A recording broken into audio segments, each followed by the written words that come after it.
Buenas tardes a todos y a todas, bienvenidos y bienvenidas al cuarto encuentro de Reset, un ciclo online que organizamos desde Fundación Proa en colaboración con Felipa Manuela Madrid.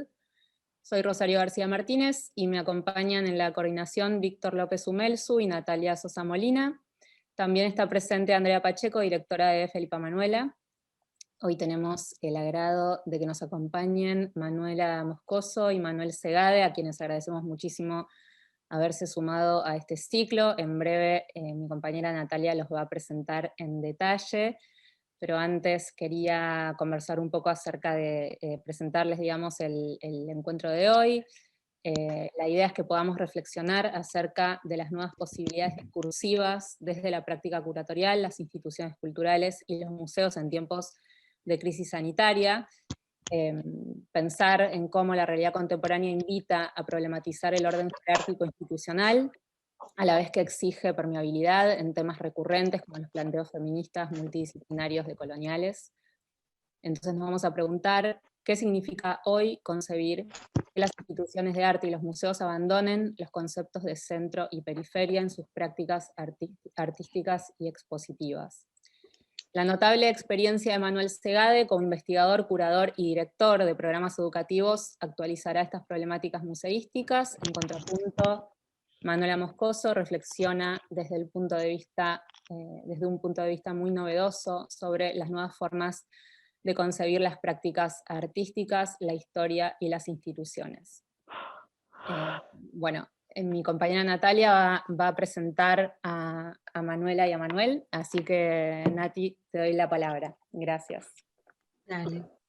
Bueno, Manuel Segade, 1977, es licenciado en Historia del Arte por la Universidad de Santiago de Compostela. Su investigación predoctoral se centró en la revisión de la teatralidad y las estructuras lingüísticas alegóricas en la escultura de la década de los 80 a través de la obra de Juan Muñoz. Desde 1998 trabaja en fragmentos de una historia cultural de las prácticas estéticas de finales del siglo XIX, en torno a la producción de una subjetividad somática y sexualizada, sobre la que publicó el ensayo Narciso, fin de siglo, Melusina 2008. Ha comisariado el pabellón español de la Bienal de Venecia en 2017 con un proyecto del artista Jordi Colomer. En sus últimos proyectos intenta ofrecer formas de acercamiento gestual al comisariado como otros modos de distribución discursiva, en formatos de pedagogía y educación y en acciones curatoriales cercanas a la performance. Actualmente reside en Madrid, donde dirige el Centro de Arte 2 de Mayo de la Comunidad de Madrid. Y Manuela Moscoso estudia el proceso de creación del arte y sus efectos en el mundo. Inspirada en una forma de pensamiento no occidental, Manuela está investigando una comprensión diferente de la encarnación, la porosidad, el parentesco y la digestión como una forma de desafiar la concepción occidental del cuerpo.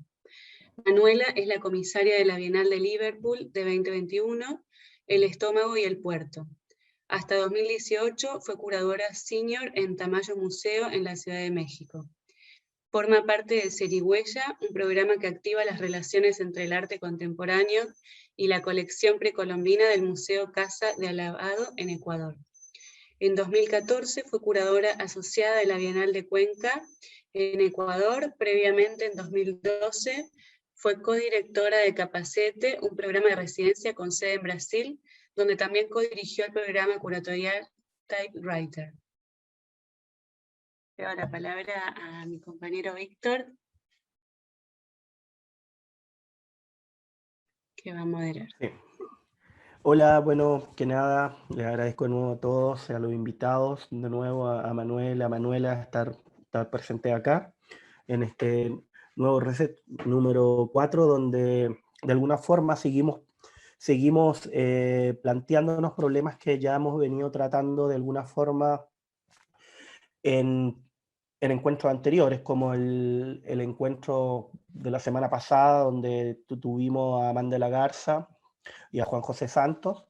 Este nuevo encuentro nos va a servir para ampliar nuestra perspectiva también de lo que es y no de alguna forma una entidad como dijo ahí Natalia también citando el trabajo de Manuela, porosa de alguna forma, y también entender que muchos de los problemas que ocurren en los modelos institucionales y principalmente los museos son problemas donde las instituciones de alguna forma no están preparadas o no fueron diseñadas democráticamente para tratar asuntos como interdependencia, o sea, de alguna forma, todas las instituciones que conocemos no fueron pensadas para atender cuestiones de coexistencia o cohabitabilidad, se podría decir. Y aquí es donde de nuevo nosotros reformulamos en este encuentro 4 la capacidad del museo de desempeñar no solamente un papel crítico como institución, sino la posibilidad de encontrarse en la mitad de todas las cosas, en la mitad del Estado y las multitudes, en la mitad de la creatividad y el mercado, en la mitad de los fenómenos y los discursos. Y de ahí abordar nuevas formas que nos permitan ensayar nuevas opiniones públicas o nuevas formas de institucionalidad, ligadas mucho más a lo humano, a lo vital, este concepto que también trabaja Manuela, humano. Y pensamos este encuentro de centro-periferia también pensando desde nuestros propios lugares. Nuestros propios lugares, PROA, es un centro de arte que se encuentra también en la periferia de Buenos Aires. Es periférico, más allá de que sea una institución importante, así que también como Centro 2 de Mayo, que es un centro que también se encuentra en las periferias de Madrid. Y desde ahí también, desde este lugar, instalan un discurso y no solamente instalan un discurso, sino que a la vez articulan historias y experiencias colectivas que rodean el contexto. Entonces, no solamente les quiero dar la bienvenida a este nuevo encuentro, sino de alguna forma que nos empecemos a plantear también con los invitados cuáles son nuestros propios contextos de mirada, nuestros propios contextos de la visibilización artística que tenemos, dependiendo de nuestros propios lugares de trabajo. Entonces, sin centro, sin periferia, intenta de alguna forma pensar esto, o sea, cómo pensar este museo que de alguna forma, como en el encuentro pasado, seamos capaces de incluir diferentes narrativas en él. Y para eso tenemos a Manuela y a Manuel, que nos van a poder dar como alguna ayuda a través de su experiencia y su trabajo. Entonces, primero que nada, quisiera tal vez preguntarle a los chicos de alguna forma principalmente sobre sus últimas prácticas, sus últimos procesos. O sea, me interesó mucho eso que contó también Manuela de su último proceso de investigación, principalmente pensando en la Bienal de Liverpool también. ¿Y cómo fue de alguna forma, Manuela, te quisiera preguntar este proceso tal vez de selección de artistas, de obras, donde de alguna forma, yo conociendo tu trabajo curatorial, yo sé que tú eres una persona que no trabaja, no eres una curadora que elige obras, sino más bien que trabaja mucho más procesos. ¿Cómo fue este proceso de selección para llegar a este concepto sobre el cuerpo? Que es muy interesante también pensar el cuerpo también en forma museística también. Gracias a todos, gracias a invitación para empezar y gracias a todos los que están aquí por tener la voluntad de escucharnos. Pues mira, es interesante las propuestas, los pensamientos y las problemáticas que propones en términos de desde dónde uno trabaja, ¿no? Esa es la pregunta principal, desde dónde uno trabaja. Desde una geopolítica específica, desde una experiencia de vida específica, de un sistema estructural específico.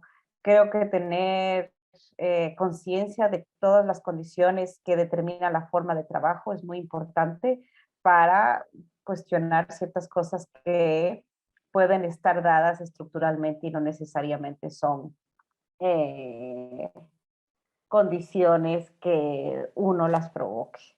Esto quiero decir que para mí, por ejemplo, trabajar desde Liverpool fue muy importante, por un lado, entender cuáles eran las condiciones de trabajo desde Liverpool. Liverpool también es considerado, si quieres, una periferia. Yo la verdad es que la idea de periferia y centro es un binario que no me interesa tanto como plantearlo como una dinámica en las que uno trabaja, porque la idea de periferia y centro es como que si es que la periferia tiene un deseo de centro, y creo que la periferia puede trabajar desde la periferia. se establece una jerarquía inmediatamente cuando uno crea ese binario. Y es algo que tal vez para mí es menos productivo, sino tal vez es más productivo pensar desde sea la periferia centro, ¿qué es ese lugar desde donde trabaja? ¿Cuáles son los agentes con los que uno conversa? ¿Cuáles son los aliados que uno tiene? ¿Cuáles son los pensamientos que uno puede concordar y también oponerse desde el lugar donde uno trabaja, ¿no? Desde la institución, pero también el contexto desde el cual uno trabaja. Por ejemplo, en Liverpool, la Bienal de Liverpool es muy específica en el sentido de que no tiene espacio específico, sino no trabaja con instituciones que existen. La más famosa siendo el Tate, que tiene unas especificidades de formas y procesos de trabajo que corresponden al Tate. Y hay otros espacios que eran, digamos, un centro de arte, Blue Code, que es un centro de arte contemporáneo que trabaja desde más de 60 años desde la ciudad, o como un espacio open art que es dedicado a la fotografía. Entonces, lo primero era entender que uno tenía que realmente tratar de aprender sobre la naturaleza de cada uno de esos espacios. O sea, si uno iba a ocupar, habría que entender la naturaleza de cada uno de esos espacios, tomarlos muy en serio. Y al mismo tiempo, pues está uno buscando un espacio específico que va a ocupar para la Bienal de ese particular año. La selección para mí, como tú dices, y estoy muy de acuerdo de la manera que lo has planteado, para mí son procesos y prácticas más que objetos. Entonces, en la forma en la que planteé la Bienal fue más que un tema, también otra cosa que intento cambiar en mi lenguaje o empujar a otra forma de contar el trabajo curatorial, es en vez de hablar de temas, el saber hablar de problemáticas, direcciones, preguntas, de las cuales uno no necesariamente va a tener ningún tipo de respuesta clara, sino que uno plantea diferentes eh, pro, propuestas o perspectivas o problemáticas según lo que uno esté estudiando. Entonces, la que yo tenía desde que yo llegué a Bienal era sobre el cuerpo y era bastante amplio, la verdad. Luego el proceso fue entender en dónde se iba a dar esa Bienal, cuáles eran las condiciones de trabajo que yo iba a tener y las condiciones específicas de cada espacio de los cuales la Bienal tiene una relación y la Bienal va a tomar forma. Y después es el momento como de investigación, que con la pregunta que uno tiene, tal vez uno empieza por las personas con las que uno ya conoce el trabajo y que de cierto modo generan ciertos como una fundación, ¿no? Bueno, voy a empezar con el trabajo de esta gente que conozco, que está en los intereses que yo estoy, conceptuales que yo estoy tratando de investigar y son tus pilares. Y a partir de ahí uno empieza a hacer estudio visits y conversas y en el caso mío también viajes. Y más que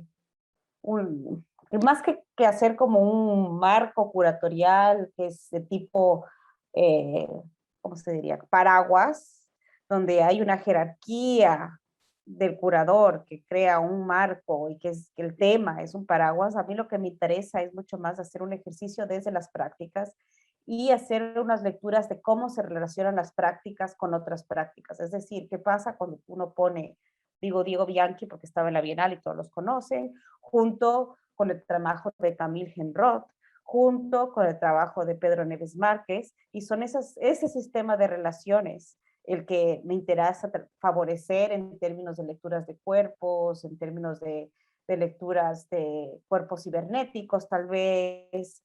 Entonces, la selección se viene dada un poco por el sistema de relaciones que uno quiere generar en un espacio específico, porque el espacio también genera un sistema de relaciones. Hacer una exposición en el Tate tiene completamente una textura diferente al que harías en un espacio pequeño de galería dedicado a la fotografía. Entonces es como las invitaciones se tienen que dar no solamente por interés en la práctica de alguien, sino es como cómo uno invita para que la práctica y el espacio y el trabajo que uno esté haciendo se potencialicen todos juntos. Entonces, de nuevo, no es algo binario, es algo como multidimensional, que también diría que una institución es así. No trabajas de forma binaria, sino tienes tantos agentes y uno tiene diferente, no es un público con el que habla, uno habla con muchos públicos, no es un artista, son muchos artistas, o sea, no, yo creo que hacer el ejercicio de pensar en esa multiplicidad, en esos plurales, son importantes ejercicios al trabajar desde las instituciones. No sé si te respondí un poco o sea, tal vez unos puntos ahí que podemos, si quieres, desarrollar con más tiempo, pero bueno. Me quedó también bastante claro, no Sí. te preocupes, como muy claro. Y nosotros también tenemos con la misma idea, no pensar tampoco cuando pusimos centro y periferia, tampoco no pensar en este binomio, ¿viste? O sea, como tenerlo mucho más abierto, inclusive en la lectura como contextual. Tú, Rosario, le querías preguntar, me habías dicho algo a Manuel. Manuel, yo sí, en realidad en vínculo con esto que Víctor estaba comentando, es pensar más las prácticas más situadas y la institucionalidad más situada, si se quiere. Vos en alguna entrevista hablás de esta idea como de periferia, si se quiere, como una especie de oportunidad, ¿no? O como, no, digamos, como eso le da a la institución un grado de libertad y una potencia para conectar con públicos que quizás no son los más habituales. Me interesaba también tu idea de pensar el museo como un organismo transformador que está en continua mutación, y como al museo, a la institución cultural como un proceso social en sí mismo. Lo que te quería preguntar, yo sé que hay en tu gestión desde el principio hay como un cuidado, digamos, por sostener, por continuar la gestión de Ferran y bueno, también de Pablo Martínez en los programas públicos. Preguntarte cómo se concreta en tu gestión esta idea de museo como proceso, de museo como abierto a una redefinición constante. Es una pregunta amplia, pero para quienes quizás no conocen tan en profundidad el K2M, está bueno empezar un poquito por ahí. Gracias. Pues gracias, Rosario, Víctor, Proa, No. Manuela, Andrea y Manuela. A ver, claro, es una pregunta inmensa, porque es todo el programa que hacemos continuamente, ¿no? A ver, hay tres formas de definir a lo mejor la institución, el Centro de Artes de Mayo, desde este punto de vista, que a lo mejor nos sirven para desdibujar esos límites entre periferia y centro, ¿no? Que a lo mejor es lo más interesante ahí con respecto a lo que preguntas, ¿no? Por un lado, creo que, o sea, ningún contexto es algo dado, ¿no? Los contextos de por sí hay que entenderlos como algo que hay que producir continuamente, o sea, que necesitamos trabajarlo para que ese contexto de periferia, por ejemplo, sea productivo. Necesitas definirlo. ¿Con relación a qué? ¿No? Por ejemplo, no tiene nada que ver ser una periferia con respecto a un centro, digamos, cercano a un centro, en donde esa periferia ni siquiera es exótica, no tiene ni siquiera valor en ese sentido, que ser una periferia, digamos, pues completamente exotizada, ¿no? Cuyo, digamos, ya los signos que salen de ahí ya son muy difíciles de manejar, ¿no? O sea, en nuestro caso estamos en un lugar que es pura potencialidad, porque es un espacio en el que en esas multidimensiones de las que Manuel hablaba, aquí nunca, digamos, no ha habido un proceso cultural definido, no ha habido alta institucionalidad de ningún tipo, porque digamos que es un lugar abandonado por las economías, digamos, de la región de Madrid, ¿no? Porque es un lugar pobre, porque es un lugar, digamos, de clase obrera, inmigrante, y eso hace que precisamente ese contexto para lo cultural o para la cultura contemporánea es un contexto que nunca es algo dado de por sí, que hay que fabricar continuamente y que es un ejemplo claro de todo esto, ¿no? Por otra parte, cuando hablabas de qué significa esa ventaja a lo mejor de ser periferia, yo creo que tiene más que ver con el concepto de poder, ¿no? Precisamente con ese concepto de poder del centro al que hay que confrontarse, y desde, digamos, donde las instituciones artísticas tenemos que tener en cuenta que jamás son centrales. digamos, dentro del gobierno regional de la Comunidad de Madrid, que nos compete a nosotros como autoridad, digamos, que financia el museo en su totalidad, una autoridad pública, el arte contemporáneo es una nota al pie de la nota al pie. Quiero decir, la periferia de nuestro campo de conocimiento dentro del campo del saber, incluso de la cultura en Madrid, es similar a la región, digamos, al lugar que ocupamos, a la distancia que ocupamos con respecto al centro físicamente, ¿no? Eso yo creo que de repente instala una noción que ya no es geográfica, sino que es geopolítica, que también es fundamental entender ahí, ¿no? Pero luego también pienso, esto lo he pensado muchas veces, en cómo definir ese espacio que nos hace estar en transformación continua, ¿no? Por un lado, claro, el arte contemporáneo es algo que viene del futuro, ¿no? Literalmente.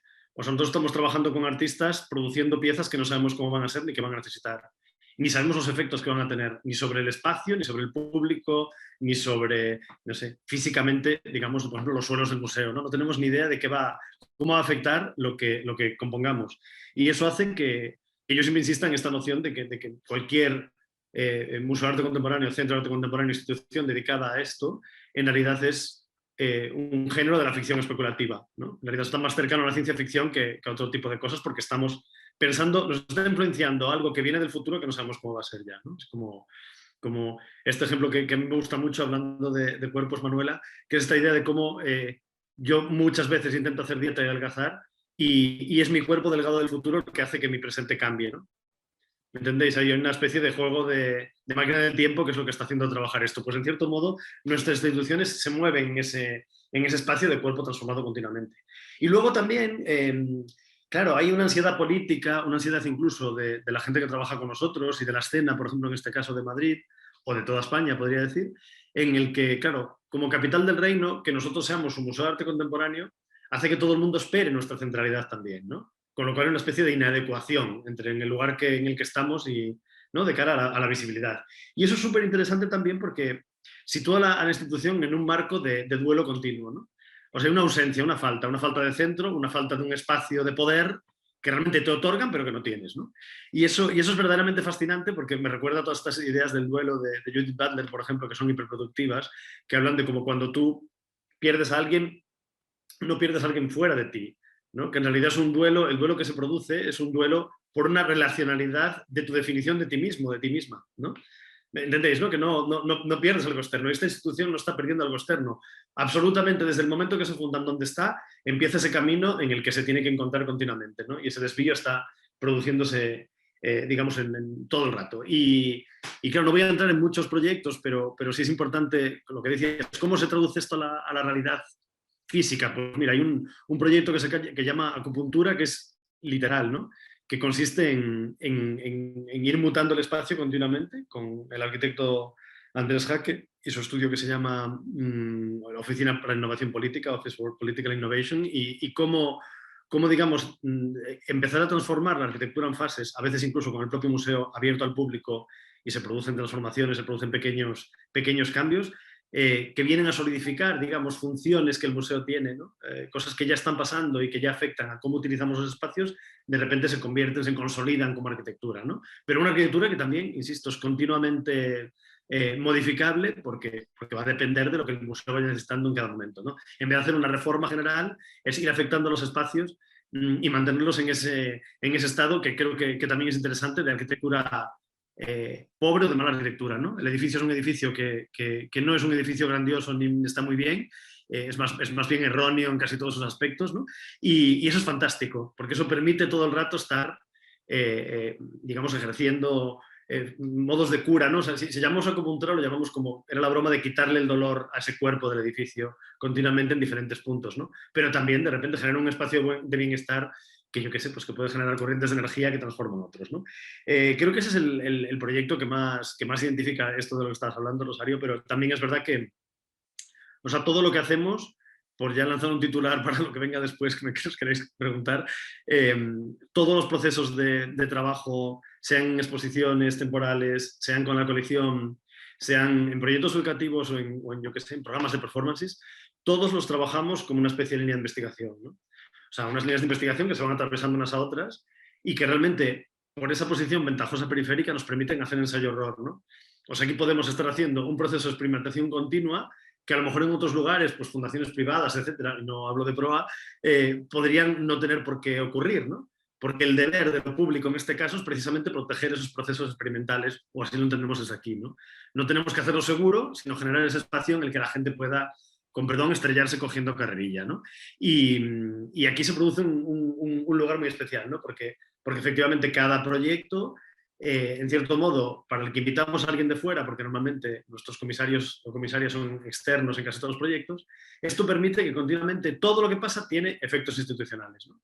O sea, el museo está abierto en su propia capacidad de ir contaminándose y a la vez contaminar de cada uno de los proyectos y de lo que este proyecto enseña al propio centro o transforma del propio centro, ¿no? Incluso consolidando de forma arquitectónica, ¿no? No sé si se me ha entendido, pero por ahí va un poco el...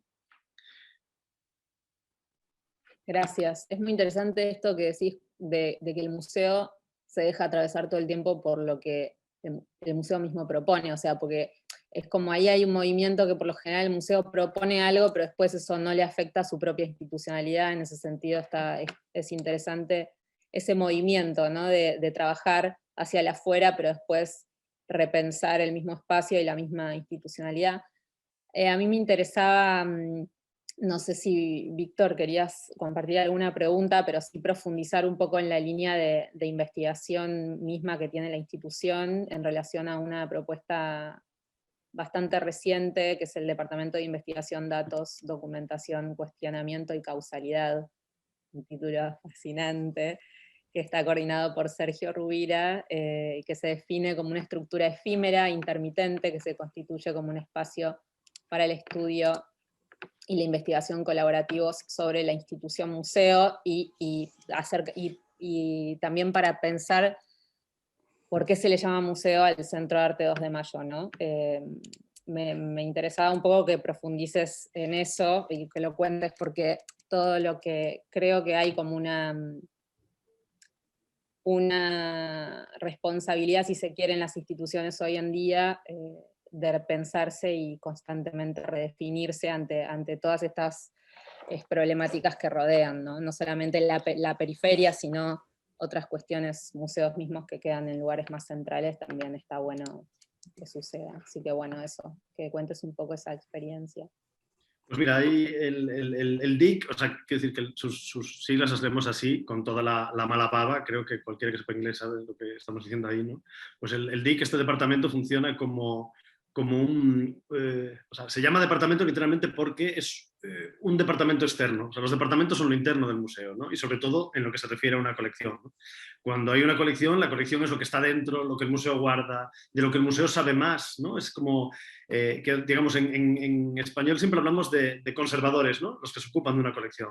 Pues gente conserva, ¿no? O sea, mantiene en el pasado, mantiene en su estado primigenio y nunca cambiante los cuerpos de las piezas, ¿no? Los cuerpos materiales de las piezas de la colección. Hay esta cosa como absolutamente fascinante de cómo todo el cuerpo, digamos, de conservación de un museo es realmente lo más, o sea, una colección es realmente lo más recalcitrante, lo más antiguo, lo más relacionado con el pasado de estas instituciones, ¿no? Y lo que menos cambia, literalmente. Entonces, surgió un deseo cuando llegué al museo, con este comisario, con Sergio Rubira, que es un gran historiador del arte local, de cómo desarrollar un aparato que movilizase, digamos, esa cuestión interior, que en cierto modo permitiese que gente externa que trabajase con nosotros pudiese, ¿cómo os diría?, como revolver en nuestros armarios, en los cajones de la ropa sucia, mirar todo lo que es en el interior, digamos, de las tripas del museo y darle la vuelta, ¿no?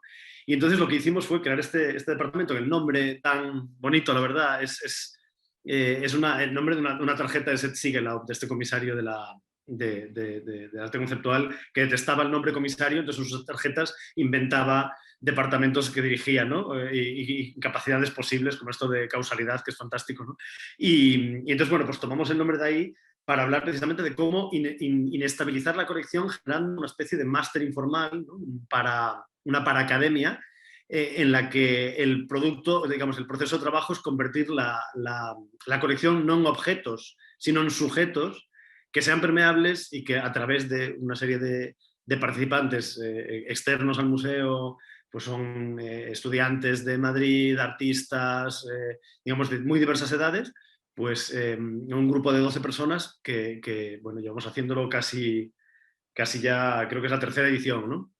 O la cuarta. Y lo que desarrollamos es esto, es como distintos tipos de investigaciones acerca de la colección en un patrón muy interesante también. La mitad del programa está definido, digamos, y a medida que el programa avanza en los meses, son los propios alumnos los que deciden quién invitar, cómo trabajar, en qué asuntos quieren centrarse, de forma que, bueno, ya nos ha pasado en alguna ocasión que digamos, cosas controvertidas o que no querríamos tanto focalizar, ¿no?, de cara a la visión pública de la colección, pues cómo entraron algunas piezas, porque, bueno, en fin, cosas que todas las colecciones tienen, ¿no?, más oscuras, vamos a decir, pues de repente se convierten en el centro y se transparentan de otra manera, ¿no? O sea, la definición tradicional de museo dice que los museos son las instituciones en las que una sociedad no, sirven para que la sociedad se haga transparente a sí misma. Esta es como la definición del finales del siglo XVIII, y nosotros casi bromeamos con eso, ¿no? O sea, vamos precisamente a generar toda una opacidad nueva con respecto a la colección que permita precisamente que se entiendan otras nuevas cosas, que surjan literalmente preguntas sociales nuevas con respecto a lo que la colección significa, ¿no? Sí, vamos a recuperar complejidad.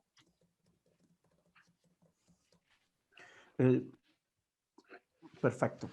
No, genial. Genial lo que dice Manuel. También me quedé con esa frase también de la acupuntura también en el museo, pensando que tal vez como es necesario también pensar también como el museo como, o empezarlo a pensar como en forma asimétrica, como un espacio como tentativo, diseñando tal vez como con estas líneas que tienen la acupuntura, pero son líneas de punto y no líneas continuas, como eso como que nos permite ser como mucho más abierto como a la permeabilidad y a la porosidad de los propósitos conceptuales del museo, más allá de los intereses como corporativos que tiene, o tal vez las estrategias como políticas del propio museo, y estar más atento más a las estrategias colectivas, afectivas, y también como de reimaginación del propio espacio.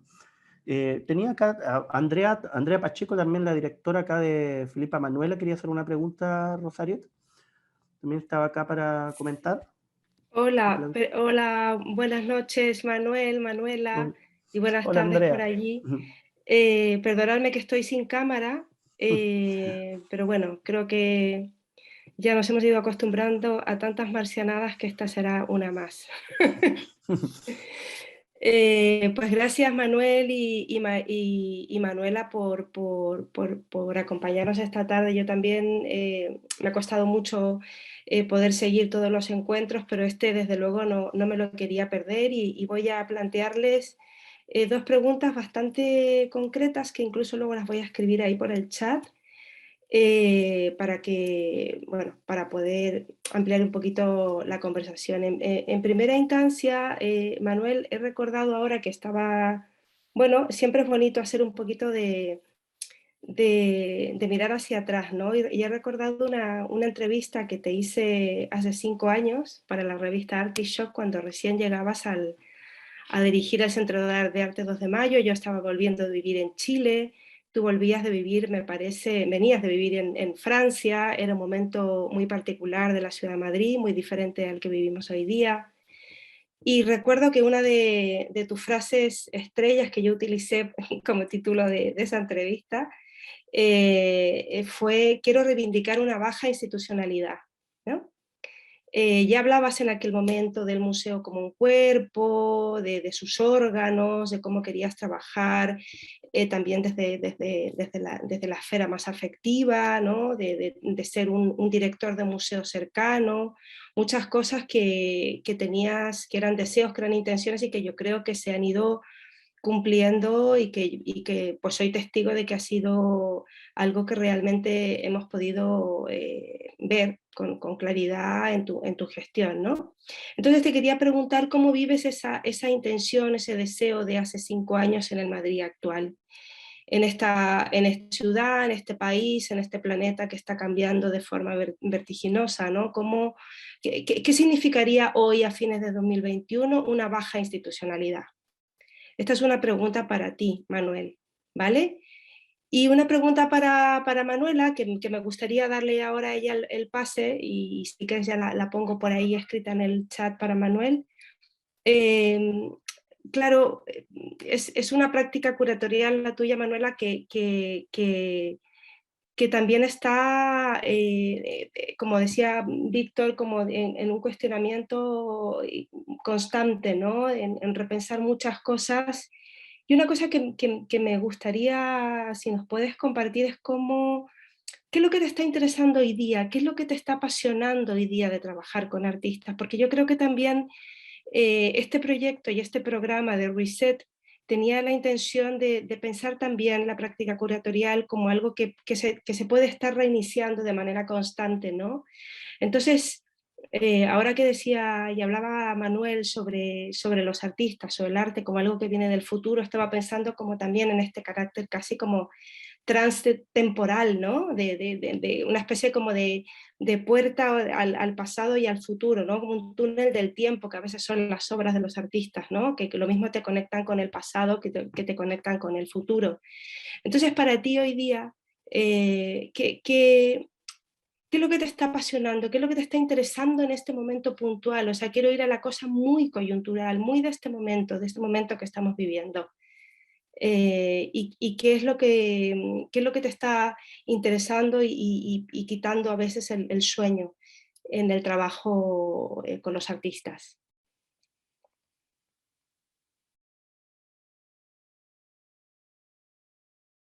No te oímos. Los momentos, sí, perdona, los momentos del momento actual tienen que ver también con los biorritmos personales. Y cómo esa experiencia de vida, ¿no? Tiene un impacto en la manera en la que uno se acerca o ve las cosas.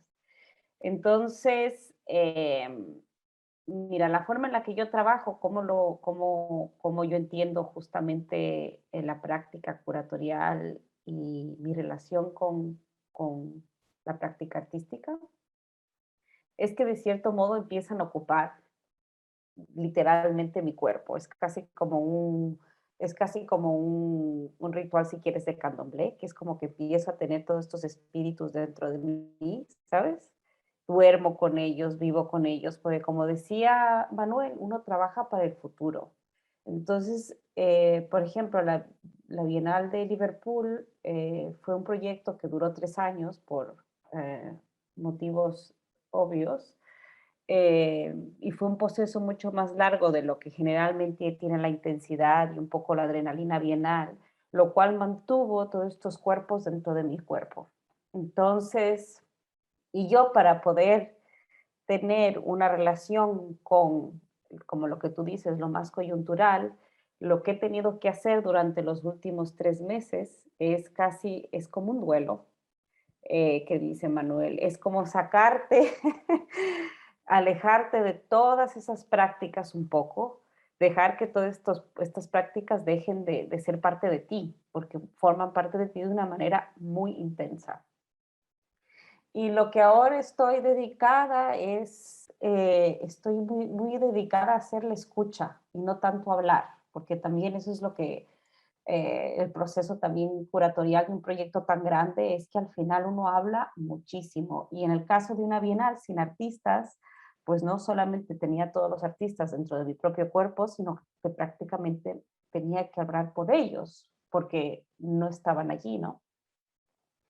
Entonces, lo que estoy ahorita es realmente muy dedicada a la escucha, casi como que me quiero escuchar inclusive en mi propio corazón, hablando de órganos, como encontrar esa sensibilidad en la que uno puede realmente escuchar, que es, o sea, que empezar a discernir diferentes formas de hacer o diferentes llamados. Ahorita estoy empezando a hacer específicamente ahorita además estoy empezando a hacer un proyecto nuevo de una institución mediana, más o menos. Y en este momento lo que me interesa es cómo realmente generar una escucha, cómo uno como curador puede realmente hacer un ejercicio de escucha, donde uno realmente no esté preocupado por buscar esa coyuntura, no sin decir sin deseo, el deseo está en la escucha, sino sin tener que buscar, sin tener que tener esa especie de presión del encuentro, sino simplemente que haya los sentidos estén lo suficientemente abiertos para ser afectado por algo, realmente. Entonces estoy en ese proceso de vida, lo cual es muy lindo, porque uno viene como, es casi como un momento, como tú dices, de reempezar. Entonces sí, el curador yo siento que reempieza, o sea, que después de procesos muy largos en los cuales uno estuvo súper involucrado, llega un momento en el que uno tiene que hacer reset, como la serie de sus diálogos, para poder volver y, no sé, como reformular la forma en la que reformular o reposicionarte o resituarte dentro de un contexto y empezar a elaborar y a trabajar. Así que no te puedo decir exactamente, pero es algo que lo estoy disfrutando. Y de cierto modo estoy casi como en una situación de withdraw, que a propósito, para poder para poder mantener la sensibilidad y el cariño y el amor y todos esos cuidados que uno quiere mantener dentro de una práctica curatorial y que no sea algo demasiado mecánico, que puede pasar, ¿no? Porque te demanda una rapidez y una intención y una ejecución. Entonces, cómo uno puede cuidar es también, ¿no? Es como estoy como en una discoteca y yo estoy como que mirando, ¿sabes? Escuchando la música, viendo cómo es el ritmo. Eso estoy en ese momento. Y también porque pienso que estamos en un momento como también de reconfiguración en general. Yo espero que también una reconfiguración hacia aprendizajes más de coexistencia, eso es lo que yo espero y es realmente lo que añoro, pero bueno, hay que ver, hay que ver. Así que te dejo, Manuela, que tú cuentes la pregunta de, era la baja institucionalidad. Yo estoy también como de baja. Manuel. La verdad es que, o sea, me sale todo el deseo de ser Manuel ahora en este momento y tener mi nombre metido dentro del suyo, ¿no? Sí, porque o sea, es un deseo maravilloso para ahora mismo, la verdad. O sea, vivan las instituciones, pero también esos momentos de withdraw, ¿no? de retirada que necesarios son. Y la verdad es que, Andrea, se me ocurre, o sea, hay muchas formas de... Quiero decir que creo que hemos ido definiendo esa baja institucionalidad todo el tiempo que hemos trabajado en este museo, ¿no? Por cierto, Rosario, que me decías museo, ¿por qué se llama museo? ¿Por qué lo nombro como museo? Es que en realidad el nombre original, si bajáis de nuestra web sus estatutos que están en la sección de museo, se llama Museo Centro de Arte. En algún momento con Ferran Barenblit la M se le cayó, no sabemos por qué, porque si hiciésemos un contrato con Proa en este momento con Manuela, firmaríais un contrato que diría Museo Centro de Arte, porque es el nombre oficial. Entonces, estamos intentando precisamente recuperarlo con toda esa dificultad que implica el MCA2M, que parece una fórmula de la relatividad o algo así complejo, ¿no? Pero bueno, en fin, eso es como solo un anecdotario, pero es verdad que tiene dos colecciones, la nuestra y la de la Fundación Arco, con lo cual creo que la palabra museo se la merece, ¿no? Y ahora estamos precisamente, otra de las cosas que hemos hecho, ¿no?, que Víctor ha visto el otro día, es reinaugurar, digamos, el edificio con una exposición de colección que se llama Dialecto, porque precisamente defiende esa condición dialectal de lengua situada, ¿no? En un montaje muy delirante, digamos, en el sentido montaje especulativo como este artefacto. Me gustó mucho esa idea. Literal. Y ahí hay algo que nos emociona esta idea de pensar, ¿y si esto fuese un museo? ¿Podría ser tan vivo y tan móvil y tan cambiante, ¿no?, por esa naturaleza del arte contemporáneo de la que yo hablaba antes, como un centro de arte? ¿Y si nos imaginamos las colecciones permanentes, ¿no?, mostradas en display permanente, también así? Y entonces lo que hemos intentado hacer, que yo creo que es, o sea, quiero decir, si pensasen en cómo definimos ahora la baja institucionalidad, es de esa manera, ¿no? Pero hay un proyecto que acabamos de inaugurar en la terraza del museo, que es especialmente singular para esto que Manuela nos estaba contando, ¿no?, para pensar en otros tiempos de trabajo, incluso dentro de la velocidad inapelable, ¿no?, de las instituciones, otros otros espacios para generar coexistencias como desconocidas, incluso otros horarios, ¿no? O sea, yo ahora mismo estoy en el museo, aquí acaba de cerrar a las 9, estoy en la oficina ya solo con la gente de seguridad, ¿no? Pues en este momento hay una cosa nueva que no teníamos hasta ahora, ¿no? Dentro de esta nocturnidad que nosotros defendemos, no como trabajo nocturno, sino como cómo traer los procesos de la noche al día, ¿no? Y cómo convertir la institución en un espacio donde todos estos procesos tan productivos de la racionalidad, por ejemplo, de la noche madrileña, de las cervezas, del intercambio, del tal, pues cómo eso se puede traer al día del museo y puede convertirse, digamos, en su aparato relacional de productividad cultural, ¿no? Pues eso se ha traducido en un trabajo con Elena Alonso, con un artista local, que nos ha hecho una instalación que se llama El cuidado de las pequeñas sombras, y que literalmente lo que hace es, en el huerto que tenemos en la terraza, que es, digamos, nuestro proyecto más relacionado con el bioma o el ecosistema de Móstoles, ¿no? Que trabajan además la gente anciana de la ciudad, que todavía tiene en la mano la memoria de cuando esto todavía era campo, ¿no? Entonces hay algo como muy fascinante de esas capas, de las consistencias distintas, las edades, etc. Bueno, pues este El cuidado de las pequeñas sombras son 4 refugios que son esculturas, pero son refugios para murciélagos, ¿no? En ese momento los murciélagos son una cosa hiperdenostada en la pandemia, ¿no? Por su coparticipación de alguna manera digamos, en la transformación al humano del virus de la COVID, ¿no?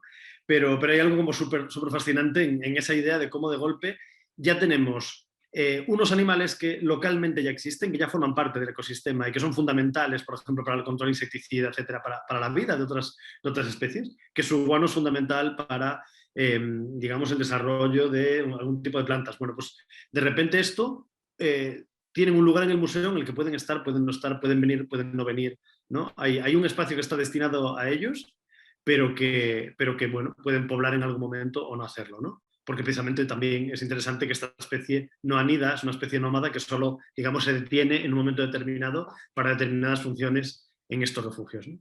Entonces esa nueva posibilidad me parece que pensarla como una forma de arte es literalmente una forma de baja institucionalidad. Y es más, el artista ha hecho algo peculiar.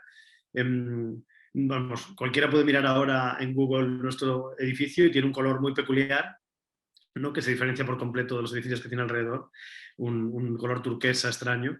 Digamos, el artista lo que ha hecho precisamente es hacer esta pieza en color teja, en color ladrillo, que es el color que predomina en todo el aluvión constructivo de los 60-70 de esta ciudad dormitorio de Madrid en aquel momento. Entonces, como fascinante como ella ha logrado esa contaminación del exterior del museo al exterior del museo, que es nuestra propia terraza, ¿no? Como ha hecho que todo lo de fuera de repente entre desde la estética del humano, pero para algo que nos sobrepasa por completo, ¿no? Y realmente me parecen esos proyectos que son emocionantes, ¿no? Que toda la tensión que vaya a generar cuando esperamos pues, colonias de murciélagos en este edificio, ¿no? Que la gente esté en la terraza de noche y tenga murciélagos en el pelo. O sea, estamos deseando ver qué ocurre con toda esta interacción, con toda esta vida, con todo este deseo y este no deseo, precisamente contra deseo que se puede producir ahí, ¿no? Ya veremos cómo se desarrolla, pero me parece bajar la institución lo suficiente. Sí, oye, pues sí, claro, maravilla. No he tenido la oportunidad de ver ese trabajo todavía, pero según lo cuentas, pues es una maravilla. Gracias Manuel, y gracias Manuela, porque me hace muchísimo sentido también tus palabras, este reseteo siempre conlleva inevitablemente un proceso de silencio, ¿no? Y de escucha en el que yo también me siento pues muy, muy identificada, y debo decir que tengo también la fortuna de tener esos espacios precisamente por estar fuera de las instituciones, ¿no? Desde luego, la experiencia que he tenido breve al interior de instituciones pues te genera mucho más ruido, ¿no? Y a veces es un privilegio tener la oportunidad de tener esos espacios como de escucha, de tranquilidad y de resetearse internamente, aunque fuera las cosas continúen con el ritmo vertiginoso de siempre, ¿no? Bueno, no sé, yo por mí, si os parece, como ya son cerca de las 10, igual se puede ir abriendo por si alguien quiere comentar, preguntar, reclamaciones, etcétera, ¿no? Por el chat. No sé, Manuel, si yo intenté ver si habían algunas imágenes para compartir algún link de la exposición, Y hemos compartido el link también de la Bienal de Liverpool, pero si quisieseis compartir algo por aquí mientras estamos hablando, pues estaría bien, ¿no? Perfecto. A mí me interesaba también el nombre, Manuela, que le diste al de la Bienal de Liverpool, el estómago y el puerto. ¿De dónde viene como ese nombre? ¿Por qué? Pues porque para mí el interés era el cuerpo y pensar el cuerpo desde el estómago, por varias razones. Una, como el estómago, un lugar desde que uno experimenta el mundo, es un contacto desde un lugar del contacto del dentro fuera. Es un lugar como el lugar caníbal, donde uno digiere el otro y genera una serie de cambio estructural en el cuerpo mismo, que cambia uno y cambia afuera. Medio antropofágico. Sí, completamente. Y luego también como un lugar también no discursivo de leer el mundo, que también me interesa, como así también de desvincular el cerebro como lugar preferido de generador de pensamiento. Entonces, por eso me interesaba el estómago como algo, como un sitio de ese contrato de estos binarios, pero también el puerto es un poco así. También el puerto es ese lugar de transformación, de contaminación que está hablando Manuel. A mí me interesa mucho cómo asumir la contaminación como algo fundamental dentro de nuestras prácticas, ¿sabes? Claro, uno siempre tiene que tener como marcos desde dónde trabajar, pero cómo mantener la puricidad también tiene que ver con procesos de contaminación. Y también tiene que ver con unas definiciones de cuerpo muy eurocéntricas. Entonces, ¿de qué manera uno puede no solamente generar como preguntas en torno a otras formas de pensar, ¿no? El afuera, sino el pensar desde el dentro? Entonces, o de esa relación. Entonces, por ejemplo, el estómago me ayudaba mucho más. Y luego el puerto por Liverpool. Liverpool es un lugar en donde históricamente era un lugar riquísimo para pensar el cuerpo, porque históricamente tienes miles de millones, o sea, de millones de momentos históricos que han definido, de cierto modo, el proyecto moderno y casi la transmisión global del proyecto moderno desde Liverpool al mundo. Entonces, eso del estómago y el puerto era como pensar esos dos lugares como lugares de transmisión y contaminación. Y pensar el cuerpo, ¿no? Ese cuerpo colonial, ese cuerpo que no se define por ser hombre blanco eurocéntrico, sino todo lo que está en falta. ¿Y por qué esa definición, cómo esa definición fue dada? Entonces Liverpool me daba esa posibilidad, cómo se fueron generando esos conceptos que fueron exportados de una manera muy eficiente. Y también pensar que también el proceso de colonización no solamente pasa afuera, también pasó en Liverpool, también hay procesos, ¿no? O sea, eso siempre como esta ida y vuelta, los procesos de transformación no solamente son de hacia un lado, siempre es un intercambio. Entonces, por eso era el título, el estómago y el cuerpo, el estómago y el puerto.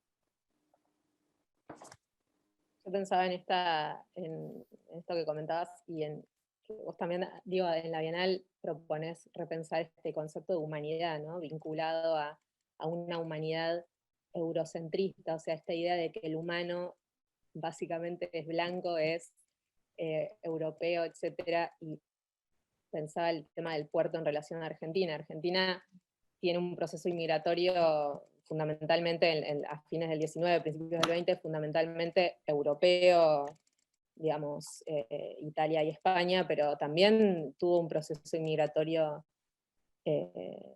afro bastante fuerte y muy vinculado a la esclavitud. Pero cuando se habla...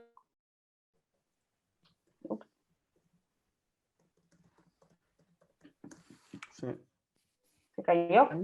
¿Te cayó, Rosario? Ahí está. Sí, ahí Ahí está. Yo me congelé, bueno, no sé dónde quedé, pero digo, estaba pensando en la imagen del puerto vinculado también a nuestro contexto acá. Proa está enfrente al primer puerto de Buenos Aires, donde llegó esta inmigración.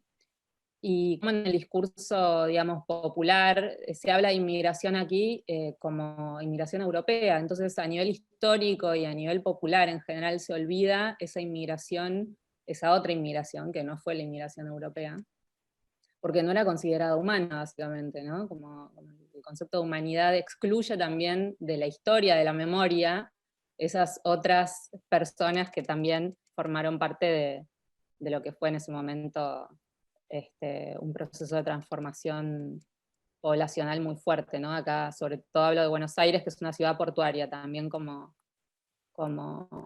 Liverpool. Yo lo que te quería preguntar, Manuela, es, digamos, vos partiste de esta base conceptual que sostuviste a pesar de la pandemia, pero en este proceso que vos estás describiendo como introspección, si se quiere, en el que estás atravesando ahora, ¿cómo ves esa propuesta conceptual a la luz de lo que pasó la pandemia, inclusive ahora mismo? ¿Cómo pensás el cuerpo? ¿Cómo pensás la humanidad frente a este nuevo panorama? Frente a lo que sucedió y lo que está sucediendo. Pues mira, un poco, a ver, sí, estoy en mute. Mira, uno de los proyectos que tuvimos que cambiar completamente, ahora es un podcast de Inés Dujak, que si tienen la oportunidad, los que entienden inglés, sería increíble que lo vean. Y era una carnaval, íbamos a hacer como un parade, que es es de noche, entonces mi efecto traducción está un poco delay, un poco atrasado, pero era casi como un teatro caminante, un proyecto muy ambicioso sobre la historia de las pandemias y la forma en que se narran las pandemias, y desde los cuentos populares, desde ejercicios que se han hecho desde lugares de poder para explicar pandemia y efectos de transmisión.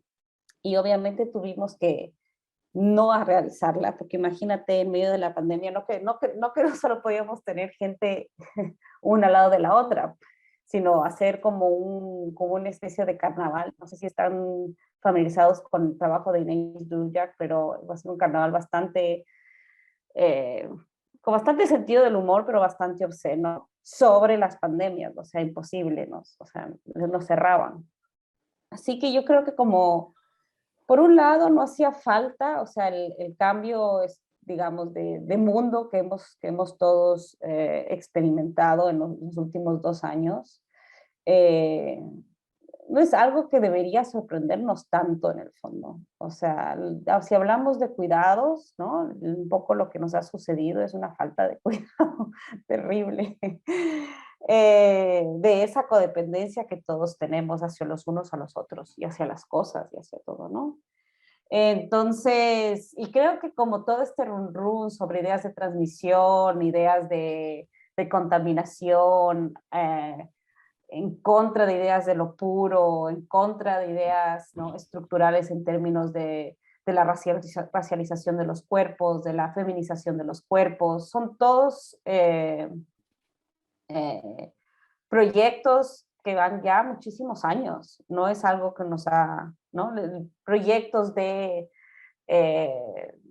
desestabilizar el humano como algo superior a otros seres del mundo, darle derechos a la naturaleza. O sea, sí hemos visto desde diferentes campos, no solamente desde el arte, muy ligados a una investigación profunda en términos de cómo experimentamos el mundo. O sea que, y la Bienal ya hizo una lectura específica en torno a puertos, que de cierto modo tienen que ver con la posición en la que nos encontramos ahora. Entonces, a mí, además, aparte de eso, me parecía muy fundamental en términos de nuestros contratos, en torno a nuestros contratos como curadoras, instituciones y sobre todo hacia los artistas, es que si, por ejemplo, la pandemia cerraron, ¿no? La pandemia fue en marzo que nos empezaron a cerrar las fronteras. Nosotros abríamos en julio. Entonces, para mí era fundamental el apoyar a los procesos de los artistas en ese momento. Entonces, incluso si hubiera sido algo un poco fuera de relación, el contrato que yo tenía con la gente con la que estaba trabajando era muy importante y era acabar esos procesos. Entonces, no, bueno, no sé, fue bastante intenso, pero creo que aprendí muchísimo, no solamente en términos de lo que puede ser una curador, sino en términos institucionales y cuál es el rol de la institución en el día de hoy. ¿Qué tipo de procesos son los que yo quiero generar y qué tipo de responsabilidades y de accountability, se dice, o sea, lo que uno quiere pedir a la institución de respuestas también, o de las promesas que se hacen, de qué manera uno ejercer cierta influencia. Ha sido súper importante este tiempo y espero que para todas las instituciones, de cierto modo, ha tenido que hacer un momento de introspección. Entonces, negativo tal vez en el sentido de que los procesos se paran y la inestabilidad no es algo llevadera en muchos casos, pero en otro sentido también muy importante hacer una introspección institucional de qué hacemos, por qué hacemos lo que hacemos y cómo hacemos lo que hacemos, ¿no? Así que creo que la pandemia para mí fue eso también, en un sentido muy agudo. ¿Y cuál sería entonces ese reset necesario para las instituciones, Manuel? ¿Cuál podría ser ese reset en este momento?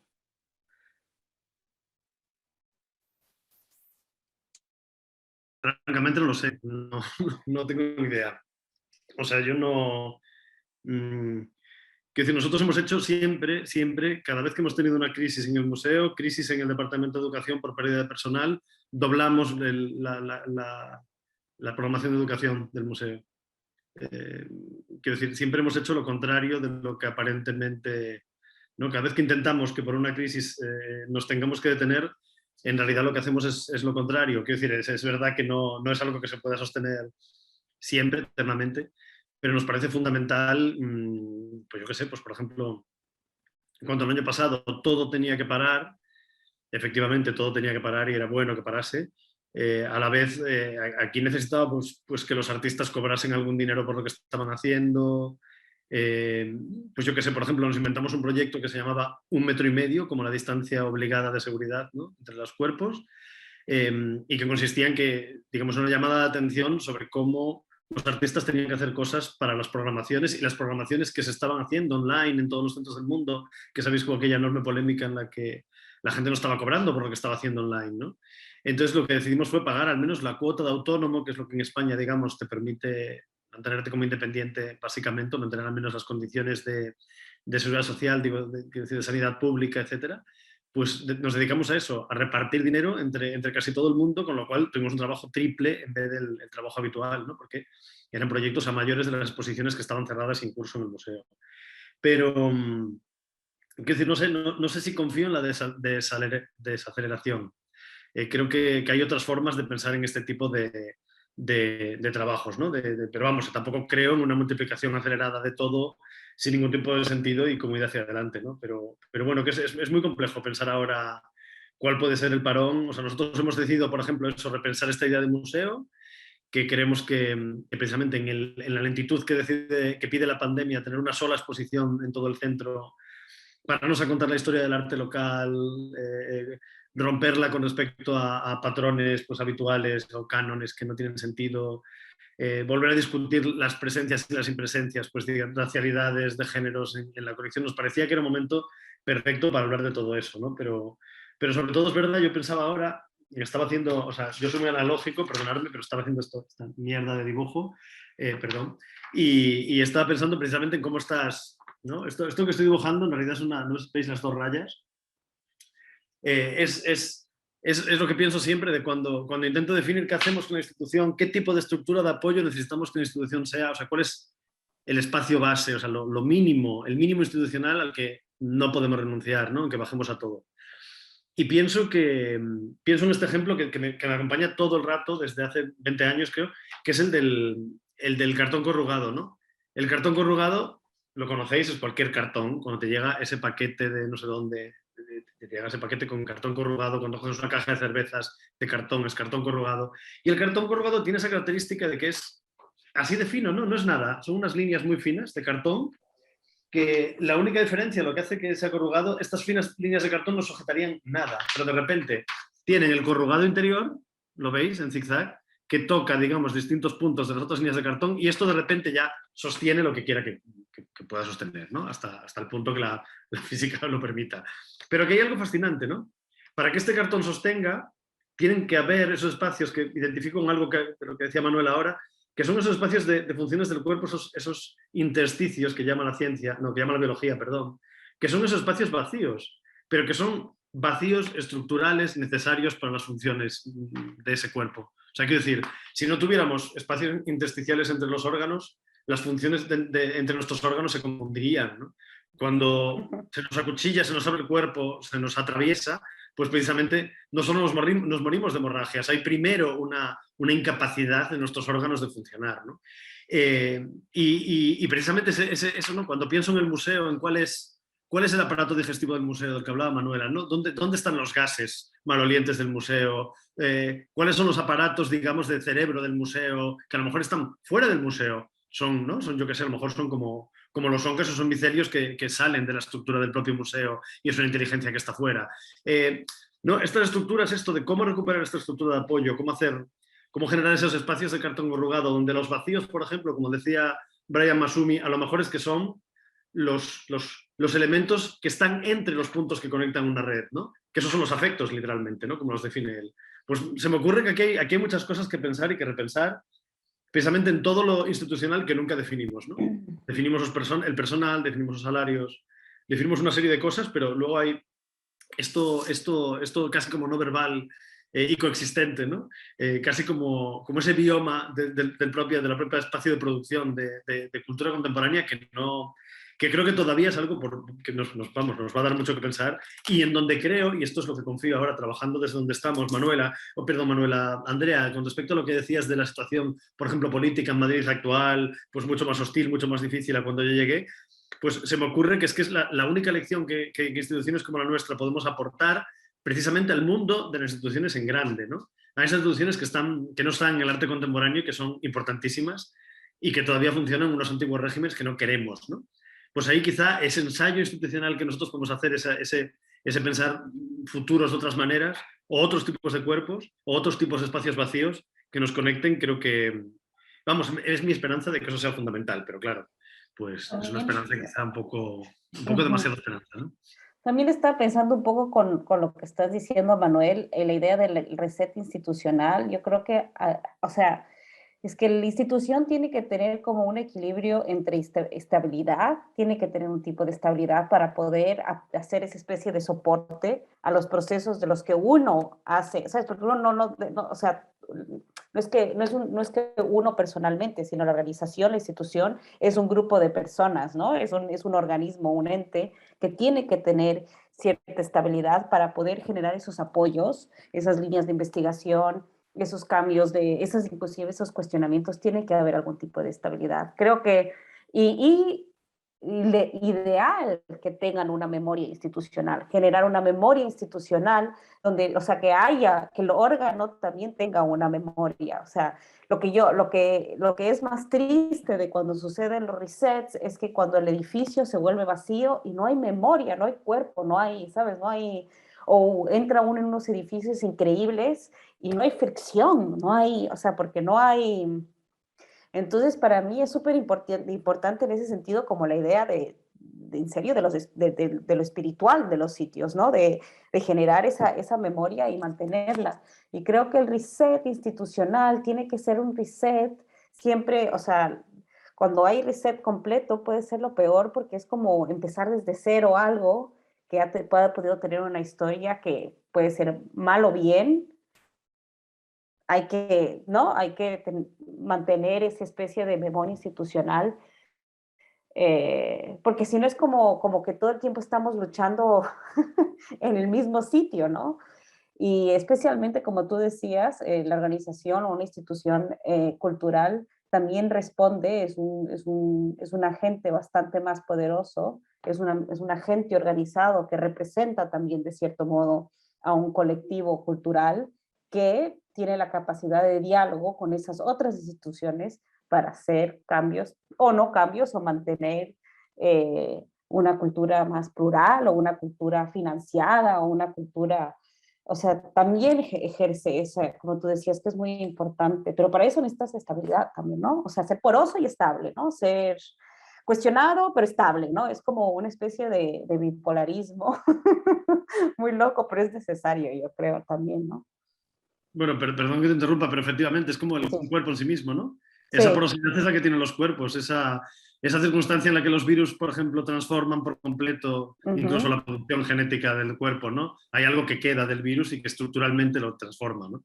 Incluso oscila el propio cuerpo. Eso es fundamental. O sea, creo que hay algo que tienes toda la razón, hay algo ahí fascinante que todavía no estamos sabiendo cómo trabajar o todavía quizá nos falte, ¿no? Nos falten las palabras que comunican esto, ¿no? Que lo completen en...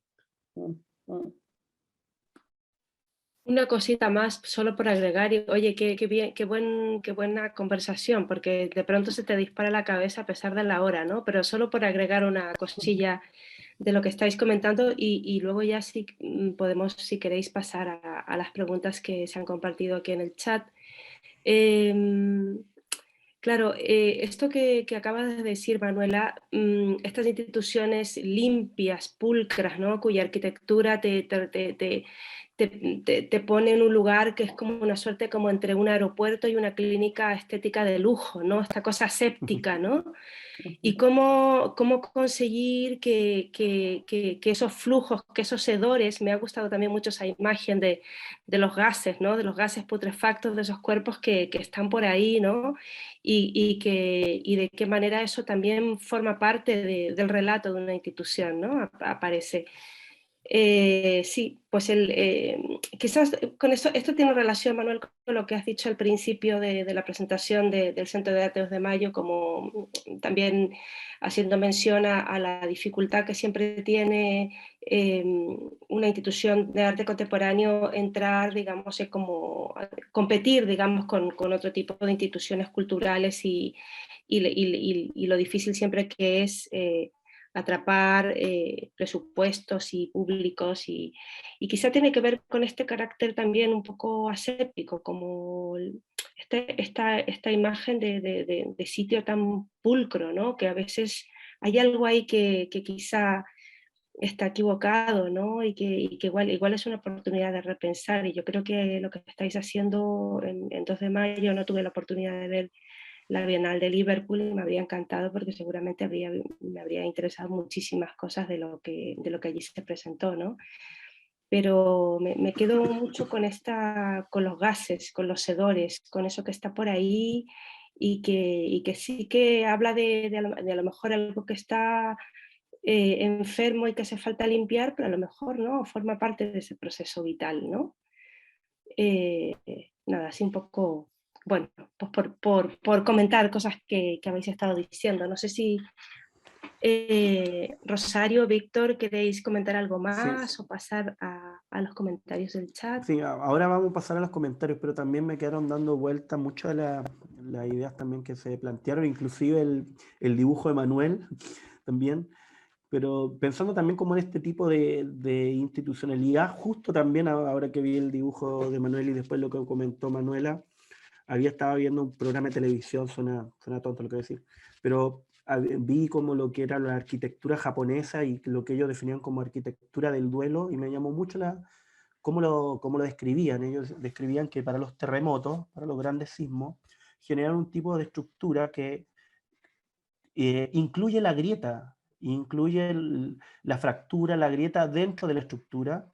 Entonces, esta estructura, que la piensan ellos como una arquitectura de duelo, porque una arquitectura que tiene una memoria histórica, tiene grietas de un pasado, la grieta es importante mantenerla para que de alguna forma sea capaz de liberar procesos y fuerzas que atacan de alguna forma la estructura. Entonces, pensaba esta misma idea de grieta, duelo, inclusive de este cuerpo también sin cabeza, o el estómago, este cuerpo acéfalo, como el que pensaba Bataille, para empezar a repensar las instituciones ya no como en un discurso central, sino también como un lugar que es capaz de incluir todo este tipo de fracturas, que muchas veces fracturas o identidades que están fuera de la institución, ¿no? Entonces me pareció como interesante también como ellos lo plantearon también, y también como el Centro 2 de Mayo también se plantea también como esa dualidad también como de museo, también de museo. Aunque también, si lo pienso bien, el Reina Sofía es un museo y también es centro de arte también, si no me equivoco, ¿no? Bueno, pero ellos lo tienen como más, de alguna forma, como está como más a la luz pública eso, pero no, de alguna forma me iluminó lo que dijo ahora, como también Manuel se refería a Centro de Mayo como museo también, y me puso también como que de alguna forma también se aplica la propia palabra de museo también como un propio deseo institucional y a la vez también como un propio desafío. Entonces, o sea, como de dar vida a este cuerpo que es centro de arte, museo medio anómalo que está sucediendo ahí, pero que a la vez están ocurriendo como tuve la suerte de visitar la exhibición que preparó Manuel la semana pasada, el Centro de Mayo, y es una exhibición que completamente cruzaba todas las áreas de la institución. No solamente cruzaba, sino que hacía convivir diferentes tipos de imaginarios, diferentes tipos de políticas también, y todo también enmarcado en una política también de adquisición y de fortaleza también a la industria local también. O sea, también me pareció como importante también como generar estas lecturas especulativas del museo a través de este tipo de muestras. Me pareció muy, muy buena. Y ahora también podríamos empezar, como después de toda esta nota, a leer algunos, Rochi, de lo que ha comentado la gente, de los invitados, de los participantes. Y acá tenemos algún comentario. Bueno, acá Marian dice: hola a todos y gracias, estoy pensando en si el Museo de Arte Contemporáneo o una Bienal como plataforma crítica puede apostar por tener una injerencia a largo plazo en la comunidad más allá de los proyectos temporales. Yo acá también quiero preguntarle a Manuela, digamos, qué vínculo o sea, en conexión con esta pregunta, ¿no? Pero qué vínculo se generó con la gente, con los públicos, entre la Bienal y los públicos, qué huellas deja la Bienal en este proceso que vos decís, bueno, yo misma estoy acostumbrándome a ya no estar en ese proceso que duró como 3 años, ¿no? Entonces, pensar en qué queda de eso. Pues es que esta bienal no es como ninguna otra bienal porque es la bienal de las distancias. Entonces, por ejemplo, uno de los proyectos más grandes, el primer proyecto que empezó es un proyecto por Jorge Mena Barreto, es un artista brasilero y él trabaja sobre todo con comida y prácticas de la digestión o escultura medioambiental, lo que habla él. Que era un proyecto bastante grande, involucrando bastantes colectivos que trabajan ya en torno a estas ideas en la región de Liverpool, no solamente Liverpool, sino en la región de Mersey, que es como decir la Comunidad de Madrid, o sea, como decir como, ¿no? como como los alrededores. Pero, por ejemplo, con ese proyecto no pudimos continuar porque en el momento en que se abrió la Bienal no se podían juntar más de 6 personas. Entonces son proyectos que tuvieron que cambiar muy fuertemente durante el proceso de trabajo para generar y ser otra cosa. Se trabajó muchísimo, yo por ejemplo trabajo muchísimo con gente de la universidad, por ende, que también se sentían un poco abandonados por la situación del COVID y fue una manera en la que hubo como una producción bastante fructífera en el sentido de como colaboraciones entre comunidades, ¿no? Como la comunidad estudiantil en ese momento. Entonces es una bienal difícil de medir en ese sentido, como de qué manera uno tiene una injerencia. Las injerencias, o sea, depende de lo que es el proyecto, ¿no? De cuáles son las expectativas con las que uno se presenta el proyecto en lugares y depende no de la comunidad, sino de las comunidades con las que uno conversa y también, o sea, creo que es como de proyecto en proyecto, ¿no? Claro que uno puede tener crítica, o sea, puede tener puede ser, no sé si plataforma, a mí lo de la plataforma tal vez no, puede tener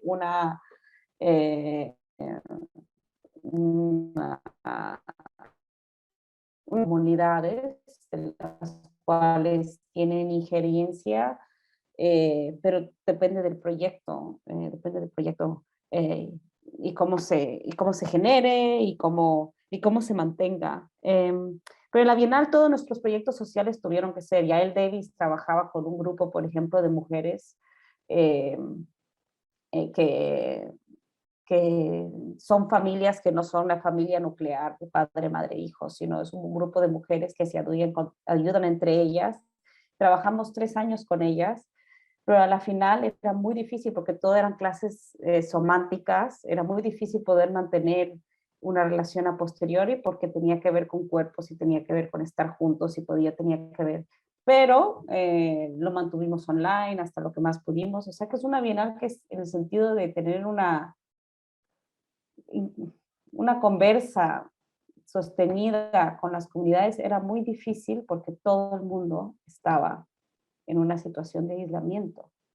Entonces, no creo que es una bienal como para medir ese tipo de posibilidades, pero yo creo que es posible, no creo que no lo sea. Yo creo que también hay ciertas cosas que no tienen que durar para toda la vida. O sea, lo de largo plazo, no sé, depende de qué es el largo plazo, ¿no? O sea, también hay ciertos proyectos que están bien que empiecen y acaben también, ¿no? Dependiendo de las metas y los objetivos que uno se ponga con los proyectos correspondientes. Esa idea de que o puede tener la experiencia de una exposición, también puede tener la injerencia en una comunidad a largo plazo que quede en la memoria y puede mantenerte y modificar tu percepción en el mundo. O sea que también tendríamos que ser muy específicos de qué manera entendemos una injerencia en la comunidad también. ¿Qué es lo que cuáles son los objetivos que estamos buscando? ¿Cuál es la respuesta que estamos buscando con esa pregunta? ¿Qué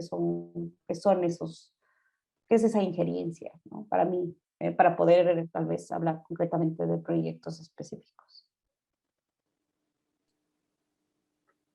Gracias. Bueno, Manuel, tenés mucho para decir en relación a este tema. A ver, realmente es que todo lo que trabajamos es para pensar en un largo plazo, ¿no? O sea, creo que quiero decir que la construcción de la institución, si precisamente una de las reivindicaciones de la palabra museo tiene que ver con esa casi eternidad, ¿no? La colección que estamos amasando, vamos a decir, con dinero público, es una colección que está hecha para perdurar. Esas obras pertenecen a la Administración Pública Española, son bien de interés cultural y necesitan estar custodiadas y digamos, permanentemente cuidadas, ¿no? Entonces, claro, eso ya da una dimensión de esa eternidad en la institución del museo, de esa cosa que va a trascendernos, que va a vivir generaciones y generaciones por delante de nosotros, que le va a continuar a dar valor y que va a permitir que en algún momento futuro las cosas a lo mejor van a contextualizarse de otra manera, los relatos se cuenten de otra forma, etc. Bueno, en fin, que es como... Ya conocemos todos cómo son los museos, ¿no? Pero para nosotros es fundamental que el arte contemporáneo también entre en ese espacio de otra manera, pero también, ¿no? Y es como casi es como cuando ahora, al menos en España, con respecto a la máscara y todas estas cosas, la ultraderecha, por ejemplo, robaba la palabra libertad y la libertad era para salir a contagiar y a infectar a otra gente en la calle. Bueno, ya sabéis todos, creo que se vivió en todos los países de forma muy similar, ¿no? Pues igual que se robó la palabra, yo creo que ¿por qué no recuperamos esas palabras? Museo, mausoleo. Bueno, sí, sabemos que el museo tradicional era aquello y era occidental y era... ¿Por qué no podemos inventar otro modo de museo y no quedarnos en esa palabra que quizá, o esa institucionalidad que en cierto modo era necesaria, ¿no? Pues eso, quiero decir que para nosotros es una cuestión... o sea, los tiempos nunca son los tiempos en los que dura un proyecto, sino sus efectos, el análisis y esos espacios huecos que van quedando entre ellos y que generan el propio espacio de la institución. ¿No? O sea, que siempre trabajamos a largo plazo.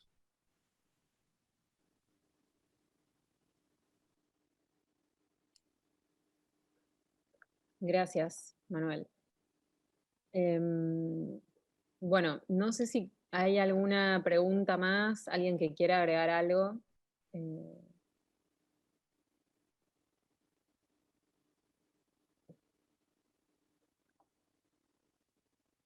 Bueno, acá hablaban en relación a lo que comentaba Manuel, el espacio en el estómago es necesario para poder hacer bien la digestión, los espacios permiten metabolizar.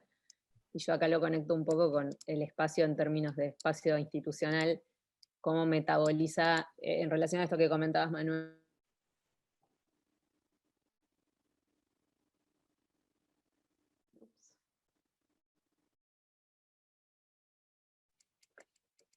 Ay, no sé si se me escucha, se frenó. Ahora sí. Sí, tengo una conexión medio inestable.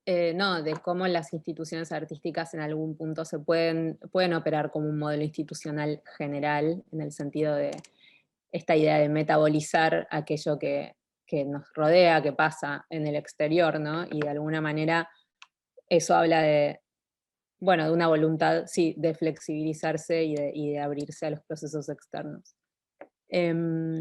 Manuela en Liverpool, o sea, quiero decir, hay algo que a mí me fascinaba de lo que estaba haciendo y sobre todo gracias a los saberes de los artistas y el cómo iban, ¿no?, creciendo a lo largo de esa, digamos, esa cadena de producciones, ¿no?, que se iban haciendo y cómo afectaban a las cosas.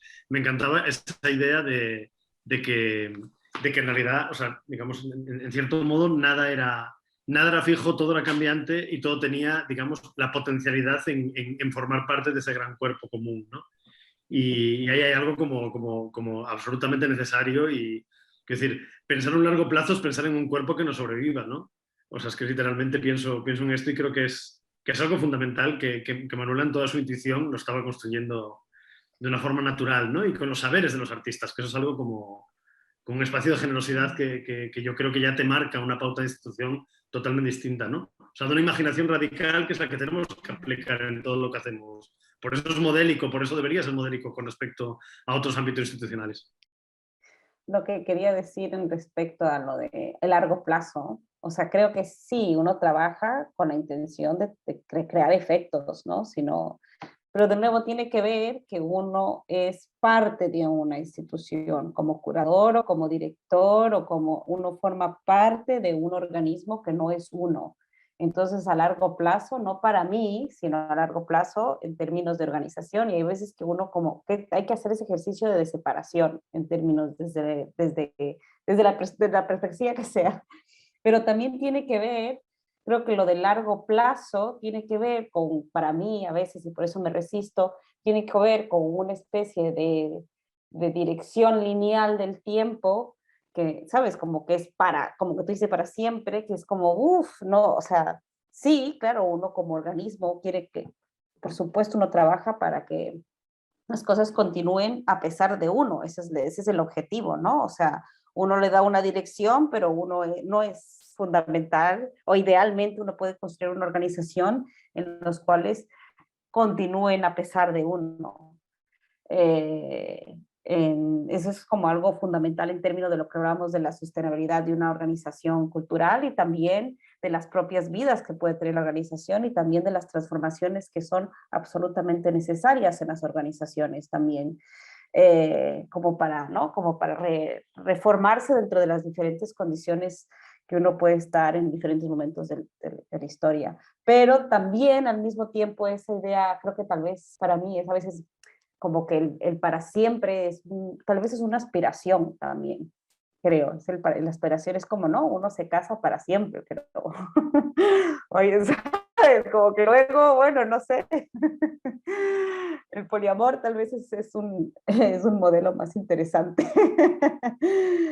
Pero sí, quería decir un poco sobre eso, como que en realidad el trabajo que uno hace no es para, ¿no? Como que tú estás como Manuel, pero eres K2M al mismo tiempo, y K2M es mucha gente, inclusive las comunidades con las que trabajas, las diferentes comunidades, sean las artísticas, sean los públicos, sean profesionales, o sea, todas las comunidades con las que uno tiene un tipo de relación.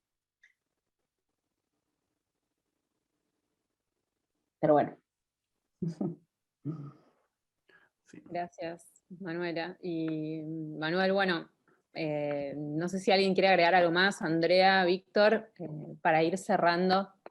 Sí, yo más que nada les quiero agradecer a Manuel y Manuela, porque después de de todo lo que se planteó, inclusive las visiones del por qué, la de la Bienal, inclusive las formas de trabajo de Manuel, lo que mucho más me queda como en claro como que la principal tarea, inclusive como de estar sin centro y sin periferia, como volviendo al título, de alguna forma es como recuperar de alguna forma el potencial del museo.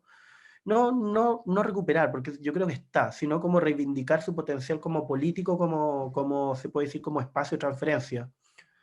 Siento que con lo que se ha dicho, de alguna forma, lo que se ha planteado, como que el museo se fortalece cuando se desempeña como zona de contacto, como lugar de transferencia, pensando de todo tipo de transferencia, como entre saberes institucionalizados, saberes experimentales, cuerpos educados, cuerpos bárbaros, entre flujos de conocimiento, entre memoria, y todas esas transferencias, de alguna forma, estas transferencias constantes, son necesarias para que los museos no estén, de alguna forma, asentados sobre una superficie, o de una superficie fija, sino que creo como que más que nada, retomando las charlas anteriores también, se encuentran como más bien suspendidos en un lugar entre la historia y la ficción, y convivir de alguna forma en ese espacio donde ocurren experiencias, relatos, olvidos y diferentes formas, de alguna forma, de pensarse y pensarse también fuera de lo que plantearía como una estructura jerárquica, como podría ser el cerebro. El cerebro está pensando y dirige cada una de las funciones de los órganos, sino que pensar desde la mano, pensar desde el estómago, plantean otro tipo también de relatos institucionales. Me ha parecido bastante importante lo que hoy día han comentado los chicos, así que les quisiera de nuevo como agradecer a Manuel y Manuela. O sea, ha sido como un verdadero placer escucharlos, chicos. No, gracias, Ale, gracias por la invitación, y a todos ustedes por su interés de nuevo. Y gracias, Manuel, tocayo. Manuel y Manuela. Es como si lo hubiéramos planeado tan fijo, Manuel y Manuela. Sí. Muchas gracias. Sí, muchas gracias. Gracias a todas y bueno, ahí vamos a la era de los museos trans. Claro, un museo travesti, un museo trans. Con transferencias, transfusiones y transtemporalidades. Bueno, gracias a todas, a todos quienes están por allí. Gracias, Andrea, también. Y nos vemos pronto. Gracias. Sí, gracias. Chao. Gracias.